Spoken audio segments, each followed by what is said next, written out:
Eine Enthüllung der dunklen Seite von Yadis habe ich bereits angekündigt. Hier kommt nun mein detaillierter Bericht. Yadis steckt offensichtlich in einer technischen und juristischen Sackgasse. Geht die Firma nun illegale Wege, da sie sehr wohl weiß, dass sie ihr verpfuschtes Phonoteil gar nicht reparieren kann? Nach nur 4 Monaten Benutzungszeit meiner JP30MC versucht der Hersteller, sich durch ein Toter-Mann-Spiel seiner Garantieverantwortung zu entziehen. Meine Aufforderung, das defekte Phonoteil in einen ordnungsgemäßen Betrieb zu versetzen, wurde ignoriert und der thailändische Vertrieb sagt einfach: Alle Yadis Phonoteile brummen unerträglich. Eine Reparatur ist technisch nicht möglich.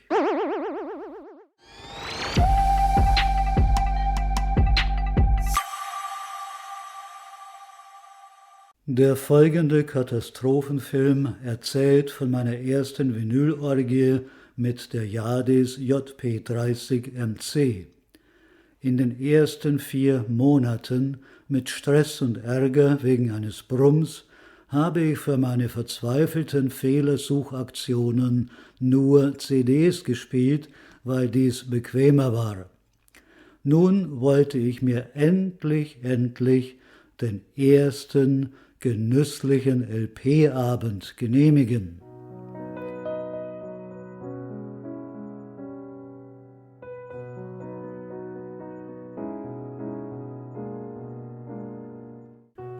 Ich wartete erst einmal, bis der Akustik Solid Royal so richtig auf Touren kam.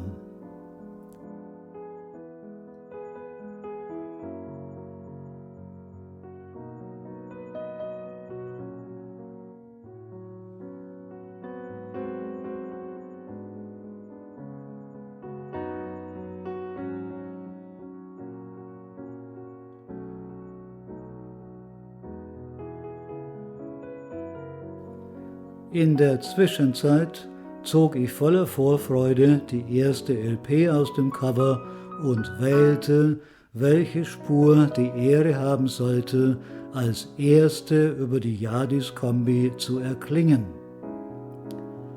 Dann schaltete ich den Eingangswählschalter des JP30 auf Phono MC um. Noch bevor ich Gelegenheit hatte, die Platte aufzulegen, brach in Hua Hin unglückseligerweise ein Sturmregen los.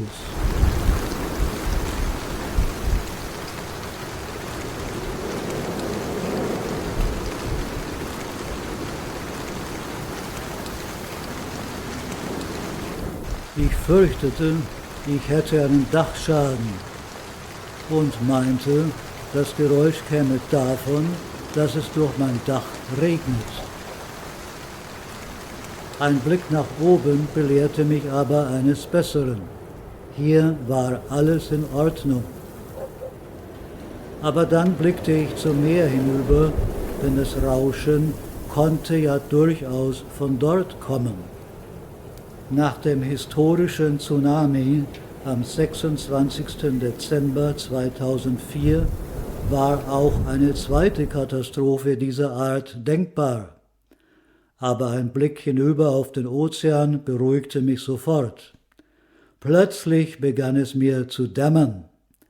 Das Rauschen kam gar nicht von draußen, sondern aus den Lautsprechern.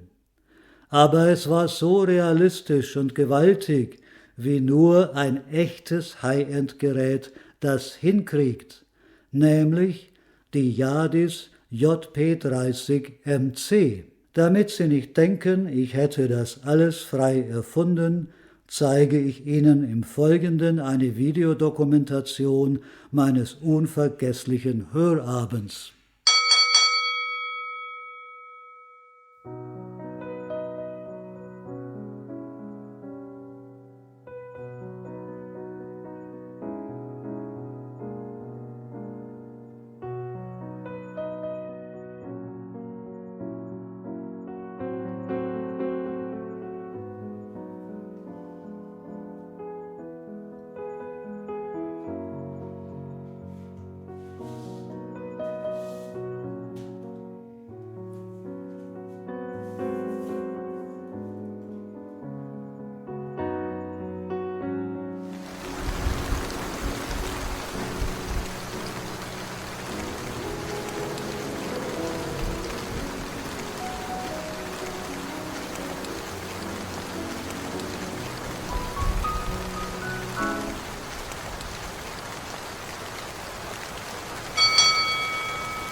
Hallo, René hier. Die Ankündigung des Videos hat ja wohl schon alles gesagt.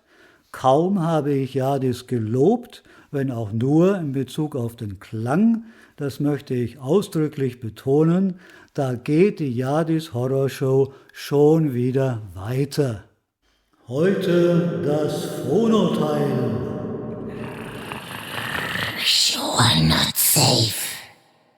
Nachdem sich die Wellen wegen des Brumms geglättet hatten, hatte ich endlich Zeit, mich um das Phonoteil der JP30 zu kümmern.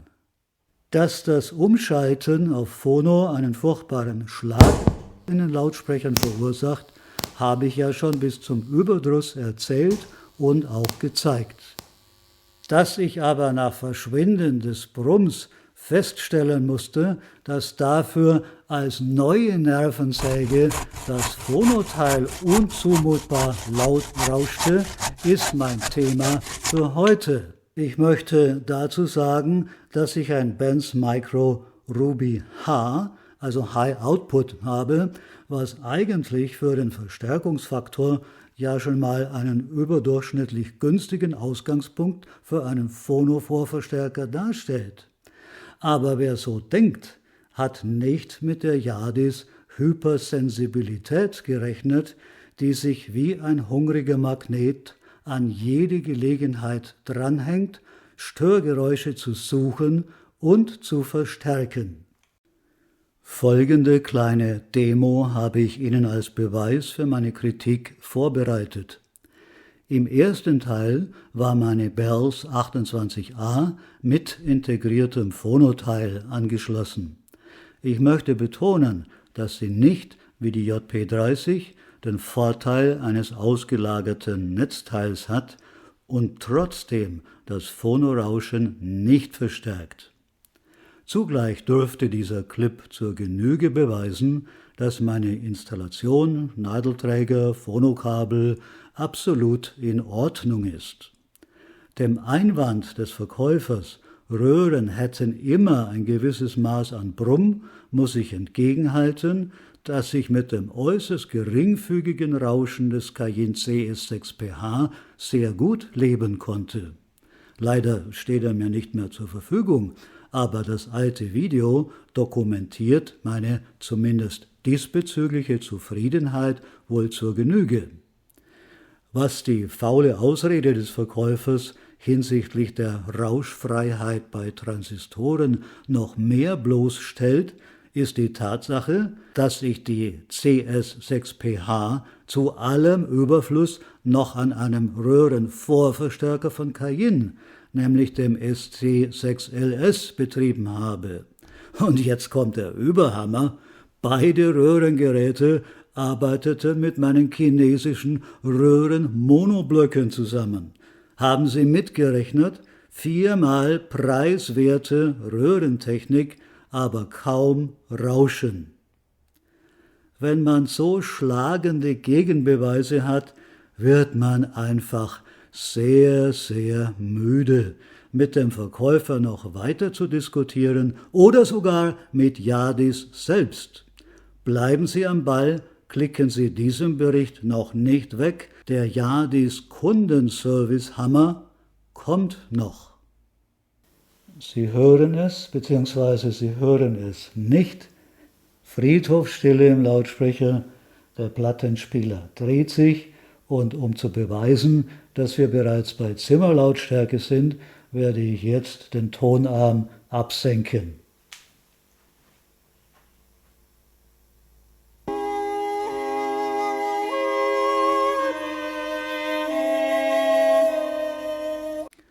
In diesem Clip ist nun also, wie man sieht, das ständige Sorgenkind JP30 angeschlossen.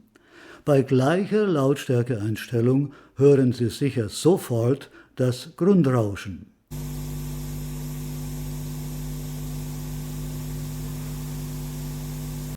Wenn die Musik laut genug spielt, wird das Rauschen einigermaßen zugedeckt.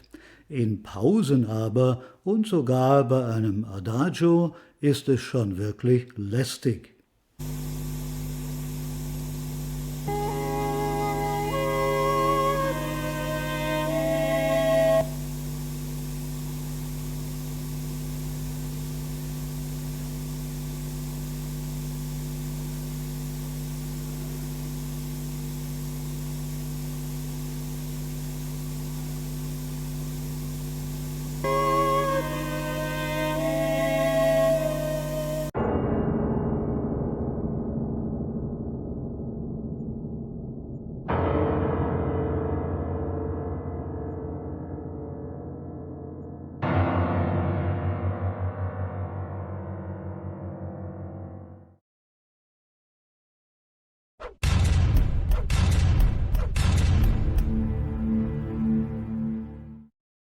Ich schilderte bei Audio Absolute das neue Problem und diesmal musste ich erfreulicherweise nicht lange warten.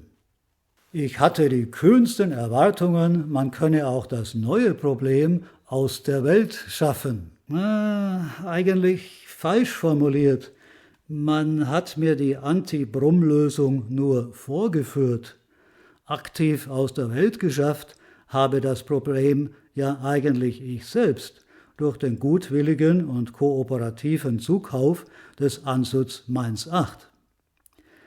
Einige Abonnenten haben mich deshalb schon für blöd erklärt, aber in diesem Zusammenhang nutze ich die Gelegenheit zu erklären, dass ich ohnehin schon länger schwanger ging mit dem Plan, meinen betagten Dezorel G2 durch einen moderneren Filter zu ersetzen.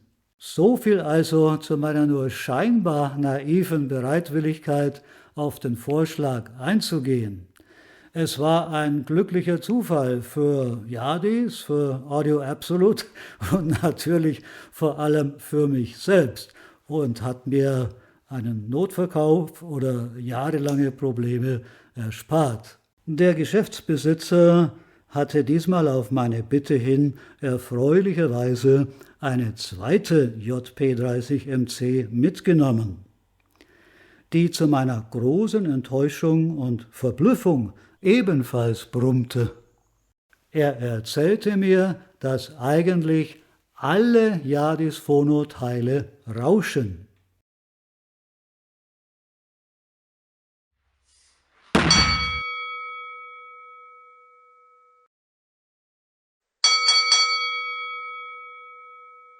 Das gehört also offenbar unverbrüchlich zur Yardis Klangphilosophie. Traditionelle Yardis-Kunden wollen ja schließlich wissen, dass sie das Vinyl hören und nicht eine sterile CD. Als besonders hilfreichen Trost verriet er mir, dass sogar das vierteilige Flaggschiff JP200MC für 40.000 Euro brummt. Brummt, wie eben eine Klapperschlange klappert.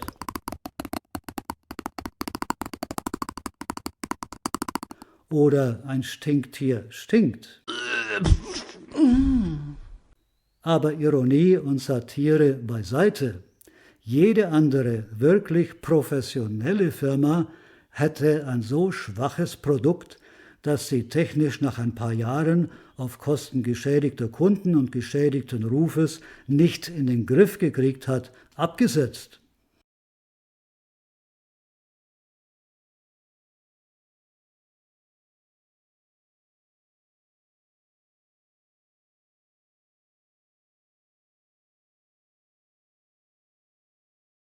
Nicht so Yardis. Man muss verstehen, Yardis kann nichts aus dem Programm streichen. Wenn Sie Ihre nervtötend brummende Phono-Produktlinie streichen, müsste das ersatzlos geschehen. Und solange es eine Fangemeinde gibt, die bereit ist, das auszuhalten, werden sie das nicht tun. Stellen Sie sich vor, Mercedes-Benz wäre bei seiner 1983er Modellreihe stehen geblieben. Da wäre Benz heute längst weg vom sprichwörtlichen Fenster. Der von Audio Absolute gegebene Rat war auf jeden Fall ehrlich und eindeutig. Wenn Sie das Rauschen nicht aushalten können oder aushalten wollen, dann kaufen Sie einfach ein Phonoteil von einer anderen Firma dazu. Am besten ein Transistor-Phonoteil, dann haben Sie den ganzen Ärger mit dem Rauschen überhaupt nicht. Da hatte ich also ein vermeintliches Upgrade vom JPL zum JP30MC gemacht, selbstverständlich mit saftigem Aufpreis von 3.000 Euro für Phono und das getrennte Netzteil, von dem ich mir exzellente Abschirmung vom Phono-Einschub erhofft hatte. Und nun lernte ich, dass ein solches Phonoteil von Yardis nur als Zierde eingebaut und gedacht ist und man eigentlich nur mit einem Phonoteil einer Zweit- oder Drittfirma vernünftig Vinyl hören kann. Im High-End-Business scheint niemand die volle Wahrheit zu sagen. Deshalb denkt der High-Ender, High-End sei wirklich High, aber nur solange er High ist. Dann kommt die Stunde der Ernüchterung.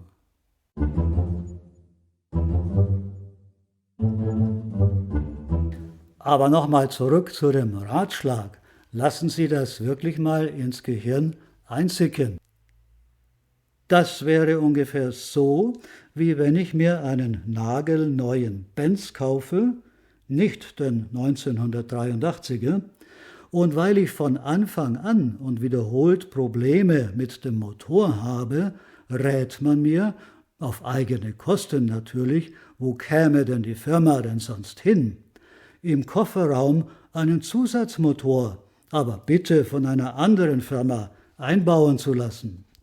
Dann könnte ich nämlich den Original-Benz-Motor vorne noch drinnen lassen zum Angeben. Benz ist schließlich Benz und Yadis ist Yadis. 2 Edelfirmen, vergessen wir das nicht.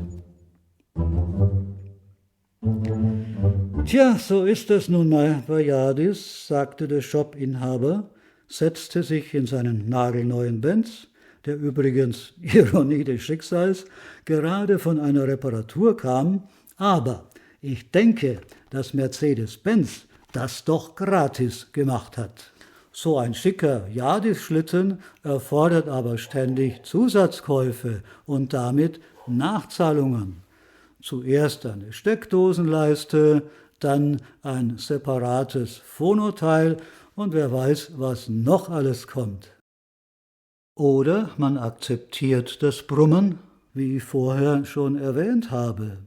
Man erzählte mir von einem Audio-Absolut-Kunden, der eingefleischter Yadis-Fan ist und 4 verschiedene Yadis-Anlagen zu Hause hat und der das Brummen zähneknirschend hinnimmt, weil er einfach den Klang so liebt. Tja, das ist offenbar die Klientel, die Yadis am Leben erhält. So langsam komme ich hinter das Geheimnis der Marktbeständigkeit von Yadis.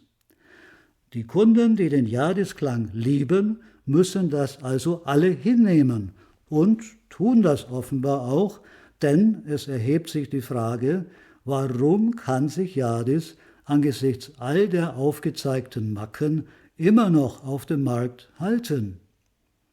Außerdem, nicht alle Kunden sind Vinylhörer. Wenn die Yadis CD-Player nicht ganz so penetrant brummen oder rauschen, wird umso mehr verständlich, wie man mit einem Konzept von Gästen, dessen Unzulänglichkeiten offenbar nie gelöst wurden, heute immer noch Kohle machen kann. Ein Test der JPS2 mit JA120 in hifitest.de stammt von 2014 und attestiert den Geräten den rustikalen Charme einer heimischen Kellerfertigung. Das ist im Textzusammenhang nicht böse gemeint, aber ich lese das heute mit ganz anderen Augen und weiß, dass das sehr wohl wörtlich zu nehmen ist. Aber wer so gut klingt, kann sich nicht erledigte Hausaufgaben offenbar leisten. Tschüss, bis nächstes Wochenende.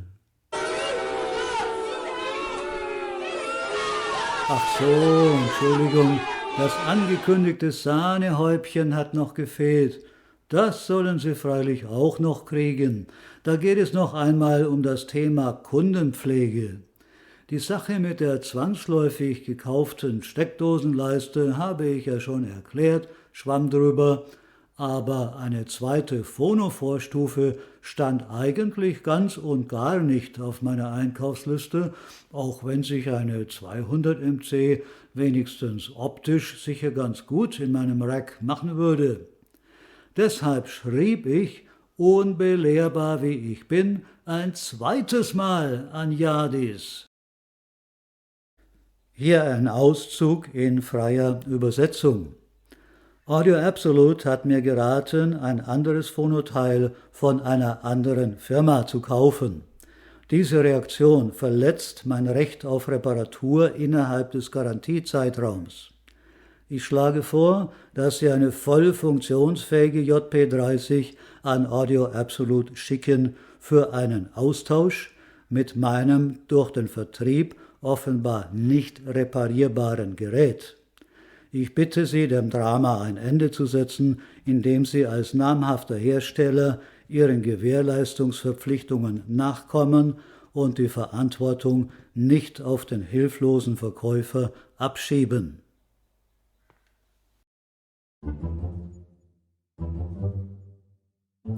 Eine Antwort habe ich selbstverständlich nicht erhalten. Bei Yadis hat man also nichts, aber auch gar nichts dazugelernt.